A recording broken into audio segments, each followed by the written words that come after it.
Hello everyone. Well, on the 27th of May of this year I uploaded my first video in this Bexhill West series. I'd uploaded a couple before, but they were not really serious attempts at video making.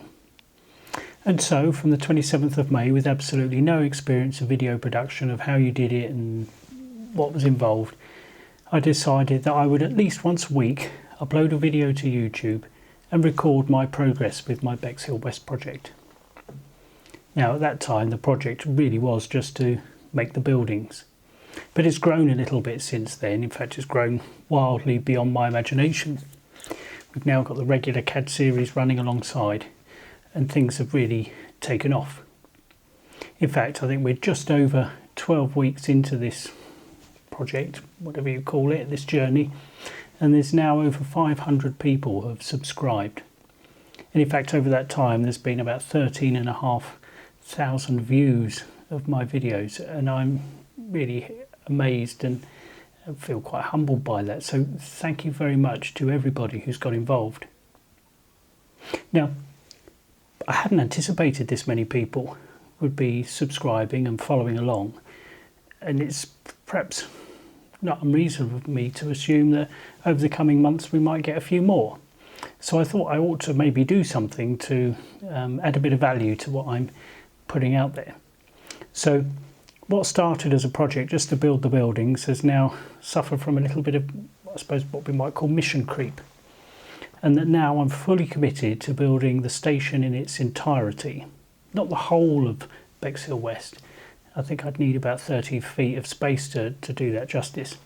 But certainly for now I'm working on, let's call it phase A, and that will be to build the station in its entirety with as much of it working with as much detail as I possibly can, because I've enjoyed making these videos. I've enjoyed all the interactions with everyone who's watching along at home, and it seems only fair to those who've committed to this project so far to continue with that and do that to the very best of my ability. So you can expect over the coming months to see the track work going down, the signals to go in, including the ground signals, all the point rodding. In fact, everything that I can make work, I will make work. And you'll see some videos very shortly that show all of that. Anyway, getting back to today's subject and the update of the baseboards.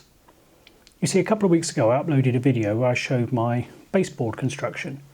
And wanting to do something a little bit different, because I thought that's the way to add value on YouTube, I thought I'd make my baseboards with a steel frame.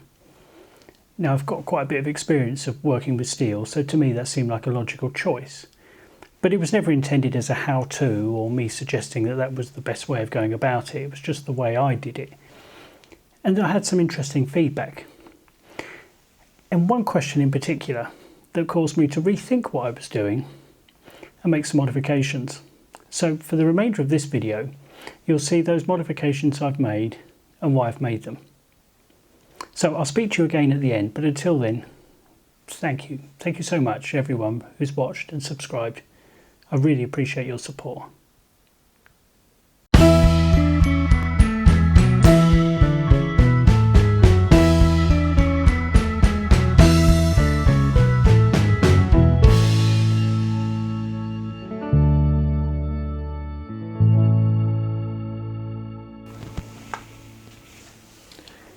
What I have on the screen here is the track plan as I left it at the end of our last video. It shows the whole of the station area with the station platforms here on the right hand side, the goods yard here in the top left, and the tracks running off to the left which would have gone to Sidley and then on to the junction at Crowhurst. Now, if I zoom in to this station area, this is the area that I was talking about in our last episode. And hopefully you can see there are three boards here which are 4 feet by 3 feet or 1200 by 900 millimeters, and they will give me sufficient space to get the length of the station platforms in and the track work running into them. There's a smaller board on the end here which is 2 feet wide and 3 feet high, 600 by 900 millimeters, and that's going to hold the station and the station forecourt. So this is pretty much what I'd intended to do. You could see if we look on the top of the drawing, the long sidings that form the head shunt for the goods yard, they simply wouldn't fit on the boards, and in fact I was going to just not bother with them at all. After all, I was just going to make the station. However, there was a really interesting comment after that video left by KJ Jack. And KJ Jack had suggested that if I took the same format of the board, the 4 feet by 3 feet, and turned them through 90 degrees, then perhaps that would give me more scope to incorporate the head shunt as well. So I thought about that, and if I bring up my drawing, this is what we get. So what I'm going to do is just highlight the boards, turn the other way round. So we've got, this time it does mean that I require an extra board, but we've got our boards. This time they're sort of arranged in a portrait fashion rather than landscape, and you can see it not only incorporates this head shunt area, but it also incorporates this sort of grassy bank which appeared at the side of this head shunt. So some change in elevation, a bit of a hill if you like, or a gentle slope. Now that to me seemed quite interesting. The baseboard layer or unit size stays the same, so they're still easy for me to transport and work on at home, but I just thought it would add a little bit of extra variety. Now you can see that these head shunt sidings do actually run off of this board here, which isn't ideal. So what I'm going to do is just realign the track slightly, and you can see this is my sort of first attempt at it. I'm just going to drag them in a little bit, which is going to change the line of this whisker, but not so much that I think it makes a big difference. And certainly there'll be a lot more scope for scenic work on those boards. It does, however, mean that I'm going to have to modify the boards. So let's get into that.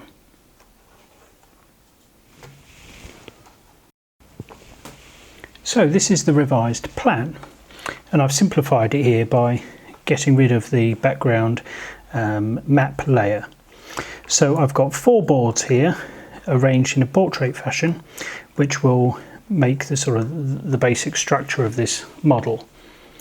You could see on the top side this sort of crescent shaped green block. Well, this is the overgrown grassy slope that was just to the kind of the east of these head shunt sidings. This whole thing, remember, is laying on its side. North is left of the screen. Now the white background underneath the station area itself, that area was perfectly level. In fact, this was all built up ground that was made up from the material that was excavated from the cutting at Sidley, which is about a mile northwards of Bexhill West. So had I stuck with my original plan, then perfectly flat baseboards would of course be nice and easy to make, but a little less interesting. So hopefully this new area, which this layout enables me to incorporate, would enable me to do a bit more interesting scenic work with some bushes and scrubland and what have you. I've tried to follow the sort of the boundary of the railway land as accurately as I can, and that means that the whole model will taper from the right to the left, and I think that's also going to add a bit of visual dynamism to the project. So that's the rearrangement of the baseboards. Let's have a look at some of the practical work involved in creating them and modifying those boards that I'd shown you previously.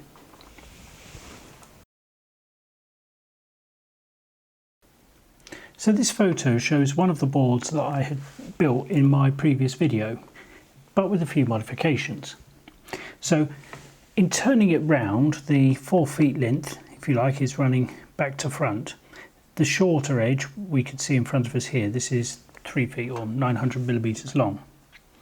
Now, because this new arrangement of the board incorporates the grassy bank, it's meant dropping the level of the board. So what I've done is I have just, with the same steel box section that I used to make the frame, is I've just tacked another layer onto the bottom end of what I had previously. And I've cut away the end of the existing frame and tapered the sides back at the sort of the slope of the hill, or this slope that I want to recreate. Then what I've done is I've lined inside with a piece of plywood, just to sort of create a box into which I could put my scenery, my filling material that I'm going to use to form this hill. Now, you can probably also see, and it's worth mentioning here, I've made a saw cut on the top of the board, and I've just dropped this this leading edge of this piece that's sort of in the middle of the picture, and that's to create a slight incline down to the good shard. Now, it's very, very unclear from photographs that I've got whether or not there actually was an incline here. I've looked at many photos and some could be misleading, and because I was never there to see it in real life, I'm not sure. So I've just incorporated a slight slope on this head shunt, and if nothing else, it will make the model a little bit more interesting to look at. But let's forget that for now and move on and think about how we're going to fill this plywood box that's been created to make this this grassy slope.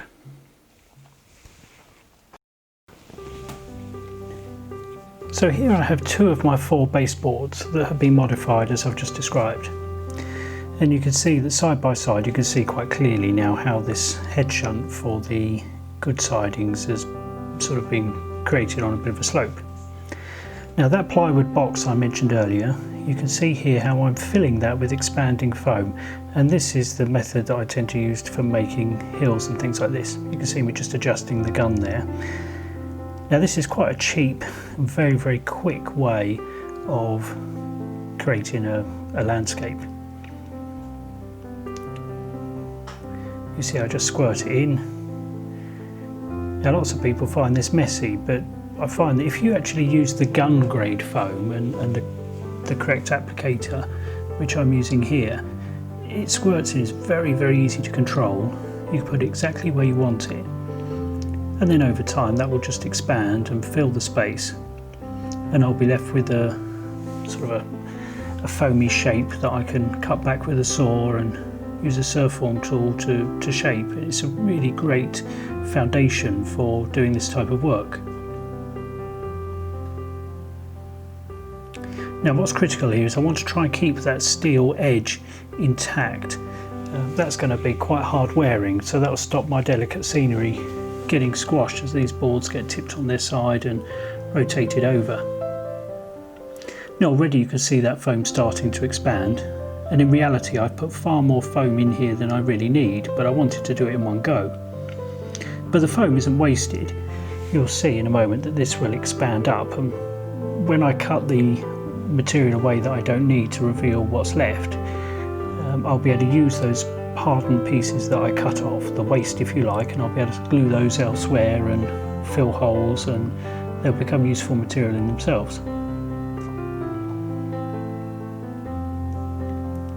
So there you go, that's all there is to it. An alternative would be messing around with sheets of polystyrene and cutting it and getting the little white plastic balls everywhere and all the trouble that goes with trying to clean those up. I find this process quite quick and simple, and then when you're finished you can just squirt the gun through with some foam gun cleaner and it comes up as good as new. And there you go, I've sped this up. This is over a course of about 15 minutes. This stuff expands. Job done. Ready to shape.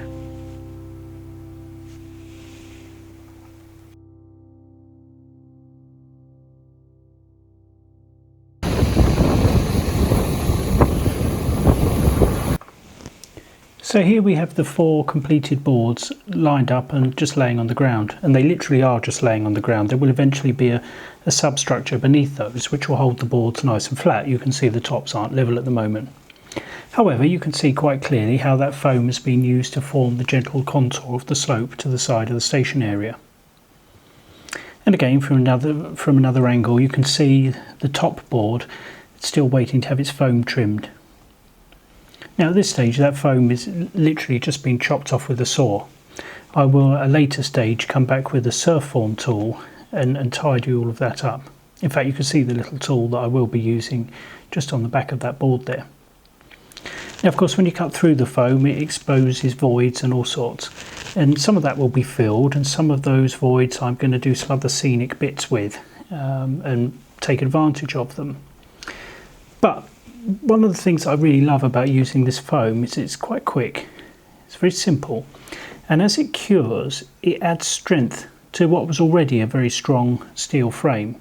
But this would be brilliant in a timber framed project, because as the foam goes off, it cures, it goes, becomes immensely strong, stiffens up the baseboard, reducing the amount of framing required, etc.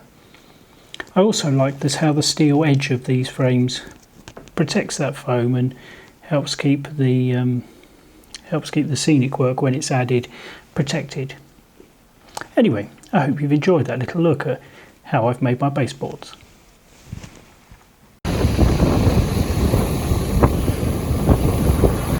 And so there you have it. You see almost the full extent of the baseboards for the Bexhill West project.